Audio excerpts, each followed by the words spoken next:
Welcome to my channel प्रभ tutoring. Good morning friends, कैसे हो? होप सो सब बढ़िया होंगे। अब हम अपना नेक्स्ट टॉपिक करने जा रहे हैं बैलेंस शीट, जो कि one of the most important topics है। देखो, इसकी हम नीड करेंगे और प्रिपरेशन करेंगे, यानी कि बैलेंस शीट कैसे बनाई जाती। जैसे कि हम अपनी फाइनेंशियल स्टेटमेंट्स कर रहे हैं। देखो, फाइनेंशियल स्टेटमेंट्स को फाइनल अकाउंट्स कहा जाता है। उसमें सबसे पहले हमने इनकम स्टेटमेंट की थी, जिसमें trading and profit and loss account आ रहा था। और सेकंड है हमारी बैलेंस शीट, यानी कि जो ये वो स्टेटमेंट है जो हमारी फाइनेंशियल पोजीशन को शो करती है। देखो, financial statement that reports a companies assets, liabilities and share holders equity. यानी बैलेंस शीट एक वैसी फाइनेंशियल स्टेटमेंट है जो कंपनी के एसेट शो करती है, कंपनी की कितनी लायबिलिटीज यानी देनदारियां हैं, और कितना ओनर का पैसा है यानी शेयर होल्डर्स इक्विटी। ये वो स्टेटमेंट है जो फाइनेंशियल पोजीशन बताती है ऑन अ पर्टिकुलर डेट, यानी एट अ पर्टिकुलर डेट हम फाइंड आउट कर सकते हैं कि बिजनेस के पास कितने एसेट है, यानी बिजनेस के कितने इकोनॉमिक रिसोर्सेज है, बिजनेस ने कितने लोगों का पैसा देना है यानी उसकी लाइबिलिटीज, और बिजनेस ने अपने ओनर का कितना पैसा देना है यानी कि उसकी कैपिटल, और इसे हम शेयर होल्डर्स इक्विटी भी कह सकते हैं। देखो, बिजनेस बैलेंस शीट हमें दो चीजें शो करती है। फर्स्ट करती है assets owned by the enterprise, second show करती है claims of the creditors and owners. Claims of creditors होता है हमारी लाइबिलिटीज, और क्लेम्स ऑफ ओनर्स यानी कैपिटल कितनी है बिजनेस में। अब हम करते हैं नीड। बैलेंस शीट बनाने की क्यों नीड है? Important to understand the performance of the company. देखो, अगर हमें परफॉर्मेंस देखनी है कंपनी की, हम अकेला प्रॉफिट एंड लॉस अकाउंट और ट्रेडिंग अकाउंट पे डिपेंड नहीं कर सकते। हमें कंपनी की फाइनेंशियल पोजीशन भी देखनी पड़ती है, जो कि एक परफॉर्मेंस का एक मेन पार्ट है, एंड वो हम अपनी बैलेंस शीट को जज करके देख सकते हैं। Importance can be understand as follows. क्या इंपॉर्टेंस है इसको देखने की? देखो, first to understand the financial health of the company. देखो, फाइनेंशियल हेल्थ इंडिकेट करती है कि कंपनी सर्वाइव कर सकेगी या नहीं कर सकेगी। फाइनेंशियल हेल्थ तभी बढ़िया होगी अगर कंपनी के पास अच्छे एसेट्स होंगे और उनकी लाइबिलिटीज कम होंगी। सेकेंड है to understand the liquidity position and business performance of the company, यानी कि कंपनी, और हम बिजनेस भी कह सकते हैं, बिजनेस की लिक्विडिटी पोजीशन क्या है, यानी बिजनेस को अगर कोई सडनली पैसे की जरूरत पड़ जाए वो उसको दे सकता है या नहीं दे सकता, एंड बिजनेस परफॉर्म कैसा कर रहा है। Comparing balance sheet over the year helps in determining the growth of the business. देखो, बैलेंस शीट हम at the end of the particular date बनाते हैं। हम अपनी ही दो बैलेंस शीट को कंपेयर करके जज कर सकते हैं कि बिजनेस की परफॉर्मेंस एंड ग्रोथ पिछले ईयर के कंपैरेटिव अच्छी है या नहीं, we need any type of improvements और नॉट। नेक्स्ट आता है essential document to obtain a business loan. देखो, अगर बिजनेस ने किसी से भी लोन लेना है, कोई भी फाइनेंशियल इंस्टीट्यूशन है, कोई भी बैंक है, तो वो सबसे पहले बिजनेस की बैलेंस शीट को चेक करेंगे।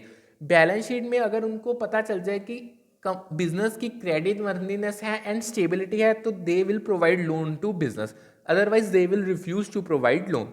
नेक्स्ट आता है analysing the business balance sheet helps in understanding the ability of the firm to undertake expansions projects and unforeseen expenses.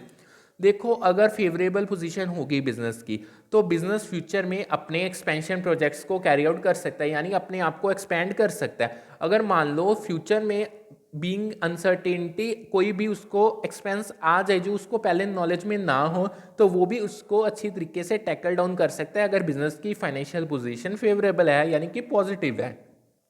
Next आता है it helps in identifying the source of business funding, यानी कि हमें पता चल सकता है कि बिजनेस ने किस किस सोर्स से अपना पैसा लिया हुआ है।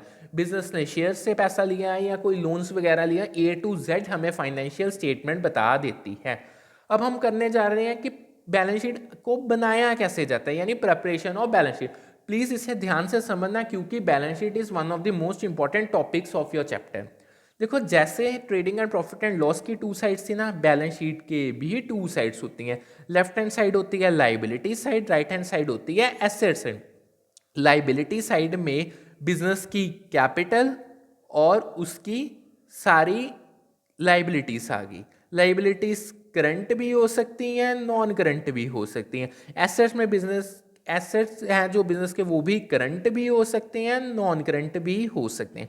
देखो हम स्टार्ट करते हैं, सबसे पहले आते हैं सन्ड्री क्रेडिटर्स, यानी कि बिजनेस ने किन किन को पैसा देना है।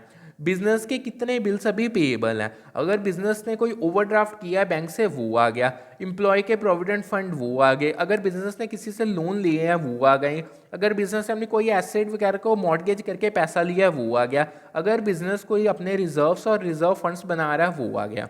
और एसेट साइड में बिजनेस का कैश इन हैंड, बिजनेस का कितना पैसा बैंक में पड़ा है, अगर उसने कोई बिल पे अमाउंट रिसीव करना वो आ गया बिल रिसीवेबल, कितने लोगों ने बिजनेस को पैसा देना है यानी सन्ड्री डेटर्स।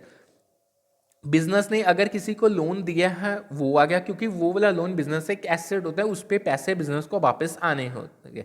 बिजनेस के क्लोजिंग स्टॉक हो गए, लूज टूल्स हो गए, कोई हमारी इन्वेस्टमेंट है, हमारे फर्नीचर और फिटिंग्स हो गए, ये हो। नेक्स्ट बिजनेस के पास अगर कोई प्लांट एंड मशीनरी यानी फिक्स्ड एसेट्स हो गई, लैंड एंड बिल्डिंग है, फ्री होल्ड और लीज होल्ड लैंड हो गया, बिजनेस के प्रीमिसेस आ गए, कोई पेटेंट्स एंड ट्रेडमार्क्स हैं, गुडविल है, ये सब थे बिजनेस के एसेट्स।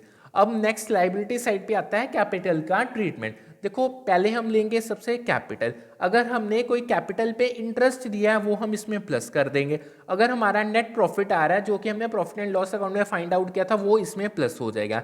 फिर जो ये टोटल फिगर आई है इसमें से हम अगर कोई ड्राइंग्स हो रही हैं ओनर की वो उसमें से माइनस कर देंगे, कोई इनकम टैक्स पे कर रहा है ओनर वो माइनस हो जाएगा, अगर ड्राइंग्स पे इंटरेस्ट है वो माइनस हो जाएगा, और अगर प्रॉफिट एंड लॉस अकाउंट में नेट लॉस हुआ वो माइनस हो जाएगा। फिर एट द एंड जो हमारे पास फिगर आएगी वो हम इस बाहर पुट कर देंगे। सो हमने सब कुछ डाल दिया है, लाइबिलिटी साइड में भी हमने एंट्रीज डाल दी, हमने एसेट साइड पे भी डाल दी। अब एट द एंड जब हम सब चीज़ों का टोटल करेंगे liability side will be equal to asset side. अगर तो आपका दोनों का टोटल सेम आ गया then your balance sheet is absolutely correct. अगर इसके टोटल में डिफरेंस आ गया तो आपने डेफिनेटली कहीं ना कहीं पे मिस्टेक की है। So balance sheet financial statements में एक तरीके का सेल्फ चेक हमें प्रोवाइड करती हैं, हम खुद ही चेक कर सकते हैं कि हमने जितने भी अकाउंट्स अब तक फ्रेम किए हैं वो ठीक किए हैं या नहीं किए हैं। बेसिकली ये डिपेंड किस पे करती है, liabilities plus capital is equal to assets, यानी बैलेंस शीट के इक्वल होने का रीजन यही है कि बिजनेस की लायबिलिटीज और कैपिटल दोनों एसेट्स के इक्वल होती हैं। इवन कि जो हमने अपनी अकाउंटिंग इक्वेशन की थी वो भी यही थी। सो हमारी बैलेंस शीट के बेसिस हमारी अकाउंटिंग इक्वेशन ही है। होप सो आपको अच्छी तरीके से समझ आ गया होगा। अब हम जैसे ही प्रैक्टिकल स्टार्ट करेंगे उसमें आपको ज़्यादा क्लैरिटी होती जाएगी। Friends, please don't forget to subscribe, like and press bell icon of my channel Prab Tutoring.